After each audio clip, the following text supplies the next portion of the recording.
রাম ও নারায়ণ রাম। রাম ও নারায়ণ রাম। সীতারাম দা, বলো। তোমাকে একটা প্রশ্ন জানার ছিল, তাই বলো ফোন করলাম। বলো। প্রশ্নটা হচ্ছে, ভগবান কি আর স্রষ্টা কি? স্রষ্টা ও ভগবানের মধ্যে পার্থক্য কোথায়? আচ্ছা, দেখো, আমাদের মানুষের বিভিন্ন জনের বিভিন্ন রকম মতবাদ চিন্তা থেকে এই ভগবান স্রষ্টা এইসব ব্যাপারে বিভিন্ন জনে বিভিন্ন রকম ব্যাখ্যা আখ্যা দিয়েছে। হুম। সত্যি কথা বলতে, ভগবান কি, ভগবান কি জিনিস সেইটা কজন বুঝেছে সেইটা একটা বড় ব্যাপার। এই হুম। শাস্ত্র গ্রন্থ উবাচ বিভিন্ন দিক থেকে এই ভগবানের ব্যাখ্যা, সেই ভগবানের ব্যাখ্যা, অমুক গুরু এই ভগবান সম্বন্ধে এই বলেছে, এই নিয়ে এখন মানুষ কালচার করছে। কিন্তু আদৌ ভগবান আছে কিনা, সত্যি যদি থেকে থাকে সে দেখতে কেমন, বা ভগবান কাকে বলে তার যে ব্যাখ্যা, সেই সম্পর্কে খুঁজে দেখার উদ্দেশ্য নিয়ে তেমন কেউ কিন্তু আগাচ্ছে না। সস্তায় বলো আর ভগবানই বলো। তো এই দিক থেকে আমাদের মতো করে যদি আমরা একটু খুঁজে দেখার চেষ্টা করি বা বুঝে দেখার চেষ্টা করি যে ভগবান কি আর স্রষ্টাই কি, একটু গভীরভাবে তাহলে আলোচনা করা যাক নাকি? হুম। হুম। দেখো, আমরা সাধারণত যেটা জানি যে ভগবান মানে ভগ যুক্ত বান, অর্থাৎ ভোগ করে গঠন হওয়া, সে হচ্ছে ভগবান। হুম। কি ভোগ করবে? অনেকে বলে এখানকার খাওয়া পড়া এইসব ভোগ করে মানুষ। শুধু এটাই ভোগ নয়, এইসব খেয়ে দিয়ে তো আমরা মৃত্যুর দিকেই যাচ্ছি, বাঁচার দিকে যাচ্ছি কোথায়? তাহলে হুম। কি কি ভোগ করছো, কি টানছো? এই প্রকৃতির রূপ, রস, গন্ধ, তোমার এই প্রকৃতির যে চিন্তা, এই চিন্তাকে তুমি আহরণ করছো, গ্রহণ করছো, টানছো। এই টানতে টানতে টানতে টানতে তুমি এই বিশ্ব ব্রহ্মাণ্ডের সৃষ্টির রহস্য, তুমি কে, তোমার মধ্যে যে চৈতন্য সত্তাটা আছে তাকে বোঝার জানার জন্য তুমি নিজেকে খোঁজার উদ্দেশ্য নিয়ে বেরিয়ে পড়লে, নিজেকে একটু ব্যাপ্তির উদ্দেশ্যতে ভাসিয়ে দিলে।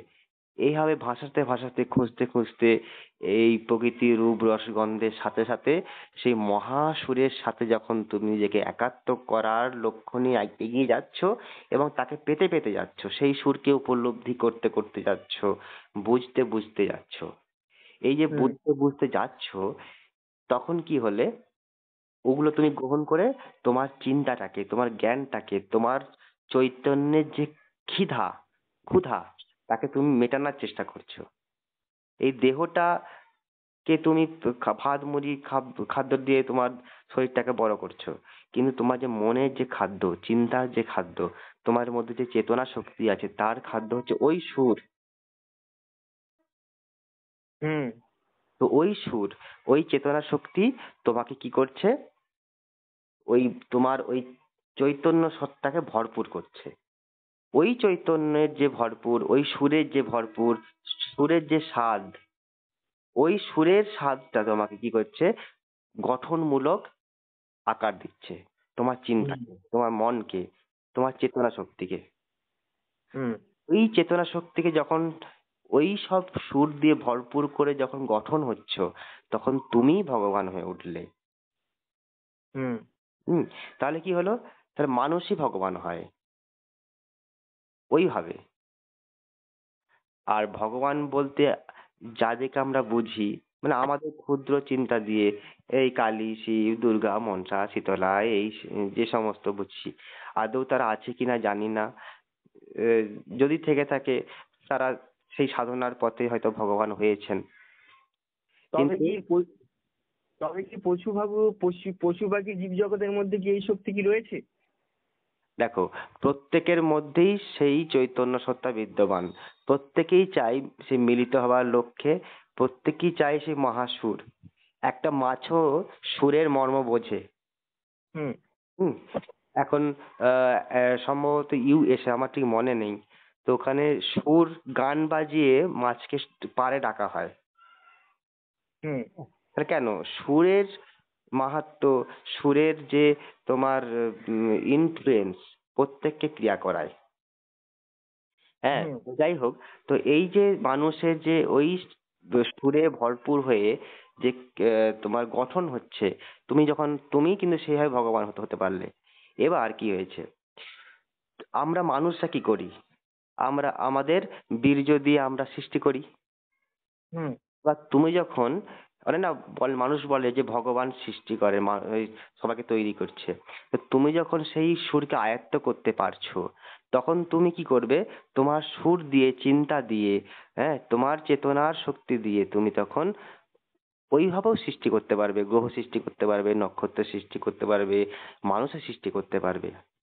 হুম। হুম তখন ওইটাকে আয়ত্ত করতে পারলে, তুমি এখন বীর্যকে আয়ত্ত করতে পেরেছো বলে বীর্য দিয়ে তুমি সৃষ্টি করতে পারছো।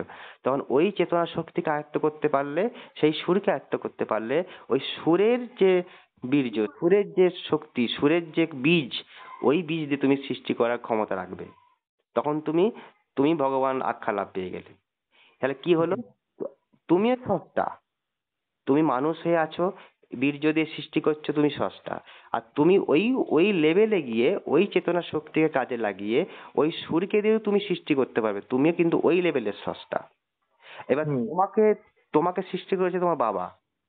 এবার হুম তুমি যখন ওই লেভেলে গেছো, সেই সুরকেও কি একজন সৃষ্টি করেছে, সে স্রষ্টা। তাকেও কেউ সৃষ্টি করেছে, স্রষ্টা। যখনই স্রষ্টা নাম আসছে, তখনই প্রশ্ন আসবে স্রষ্টাকে আবার কে সৃষ্টি করলো। এভাবে হুম দেখ, যে দেখলে এই মহাকাশ মহাশূন্যই হচ্ছে স্রষ্টা। হুম হুম। তাহলে কি হলো, একাধারে সেই মহাশূন্য স্রষ্টা, আর তারই সৃষ্টির ধারা অনুযায়ী আমরা সবাই ভগবান, আমরা সবাই সেই স্রষ্টার গুণ নিয়ে আমরাও স্রষ্টা, বিভিন্ন ক্ষেত্র অনুযায়ী। হুম আচ্ছা, হুম। তবে আর একটা প্রশ্ন ছিল। হুম, বলো। আচ্ছা, মানুষ এবং পশু পাখি জগতের মধ্যে যখন সেই ক্ষমতা আছে, এই হুম। পশু পাখির মধ্যে সেই প্রকৃত বিরোধী কাজটা খুব কম লক্ষ্য করা যায়, কিন্তু মানুষের মধ্যে বেশি লক্ষ্য করা যাচ্ছে, এটা কেন হচ্ছে? দেখো, পশু পাখিরা কি হয়েছে, ওদের মধ্যেও কিন্তু আছে ছল চাতুরি, লুকোচুরি, সবই আছে। কিন্তু হুম এখন এই পৃথিবীর যে অবস্থা, সিস্টেম, ওর হুম যে একটা ধারাবাহিক অবস্থা এখন চলে আসছে, তার প্রভাবে কিন্তু ওদের মধ্যেও একটা এরকম ব্যবহার ঢুকে গেছে। এবার এই এতদিন ধরে চলে আসা যে সমাজের যে মানে বৈষম্যমূলক, ঠাকুর বলছে না পৃথিবীটা এক কাত হয়ে গেছে, এই এটা হুম গড়বড় হয়ে গেছে, কেউ ঠিক করতে হুম পারছে না, এত রকম মতবাদ, এত জন্মের অপরাধের বোঝা। হ্যাঁ, তো হুম সেইভাবে চলতে চলতে, বিকৃত ভাবে চলতে চলতে চলতে চলতে আজকে মানুষের মধ্যে হিংসা, ঈর্ষা, মারামারি, এই একে ঠকানো, বৃত্তি, এই সব চলে আসছে। এবার হুম কি হয়েছে, এবার এই কালচার দেখছে তো ওই পশু পাখিরাও তো দেখছে এই কালচারটা। হুম দেখো না, একটা পাখি একটা গরুর শিঙের উপর বসতে পারে, অথচ সেই পাখিটা মানুষের কাছে বসতে পারে না, কেন? কারণ তার হুম মধ্যে বোধ আছে, এর এর কাছে গেলে কিন্তু আমাকে মেরে দিতে পারে। হুম গরুর তো শিং আছে, সে গরুর কাছে যে বসলো কেন? একটা সিংহ মুখটা খুলে হাঁ করে আছে, একটা কুমির হাঁ করে আছে, একটা পাখি যে তার দাঁতের সেই নোংরাগুলো, পোকাগুলো খেয়ে দিচ্ছে, তার ভয় নেই, কারণ সে জানে যে আমি তার উপকার করছি, সে আমাকে খাবে না। অথচ মানুষের কাছে গেলে হয়তো সেই মানুষ তাকে ধরে খাঁচায় ভরে ভরে দিতে পারে। সেই সেন্স, সেই বোধটা তাদের মধ্যে এসে গেছে। হুম মানে কি, এই প্রকৃতির সিস্টেমটা এমনই পাল্টে গেছে যে একটা আগোছালো অবস্থা, এটা কেউ ঠিক করতে পারছে না। হুম এতদিন ধরে এই অবস্থা চলছে, যে যার মতো করে এত এত সাধু গুরু মহান অবতারে এলো, এই সিস্টেমটাকে কেউ পাল্টাতে পারছে না। তাই ঠাকুর বলছেন ওই জন্য যে আমি চাই এই টোটাল পরিবর্তন করে একটা সুন্দর সমাজ ব্যবস্থা, বেদের সমাজ ব্যবস্থা, নতুন, নিউ লাইট। হুম হ্যাঁ। শুনেছি শুনেছি ঠাকুরের মুখে, সত্যি। আচ্ছা, এই ছিল আমার জানার প্রশ্ন আজকে। আচ্ছা, আচ্ছা, ঠিক আছে, ঠিক আছে। ঠিক আছে, রাম ও নারায়ণ রাম। রাম ও নারায়ণ রাম।